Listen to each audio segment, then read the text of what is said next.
Hello guys, এটা হলো শেখ হাসিনা পলায়নের 6 মাস পরে 5 ফেব্রুয়ারি 2025 তৎকালীন হাসিনা পলায়নের 6 মাসের মাথায় তিনি যখন তার নেতাকর্মীকে উজ্জীবিত করার জন্য ইন্ডিয়া থেকে জনসাধারণের উদ্দেশ্যে ফেসবুকে ভাষণ দিচ্ছেন, তখন ছাত্র জনতা উত্তেজিত হয়ে এই ধানমন্ডির 32 নম্বর বাসায় তার ক্ষোভ প্রকাশ করছে। দেখতে থাকুন। ধন্যবাদ। ভিডিওটা ভালো লাগলে লাইক করবেন, সাবস্ক্রাইব করবেন।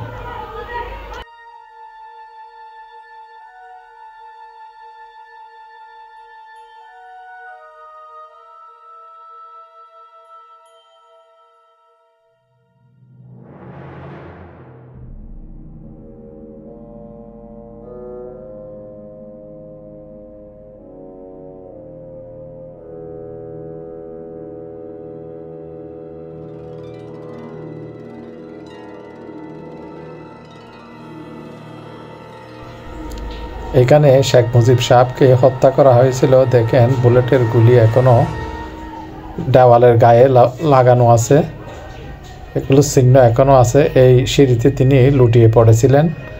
এই ধানমন্ডির বাসভবনে শেখ মুজিব সাহেবের শেষ নিঃশ্বাস ত্যাগের দৃশ্য। এই বাড়িটি এখন ভেঙে চূর্ণ করে দেওয়া হয়েছে। 2024-এ ছাত্র জনতার উপর গুলি করে শেখ হাসিনা দেশ ত্যাগের পর যখন তার নেতাকর্মী এবং ছাত্রদেরকে উজ্জীবিত করার জন্য নতুনভাবে আবার ফেসবুকে আন্দোলনের ডাক দিয়েছিল, তখন ছাত্র জনতা এইভাবে গুটিয়ে দেন তার বাড়িটি।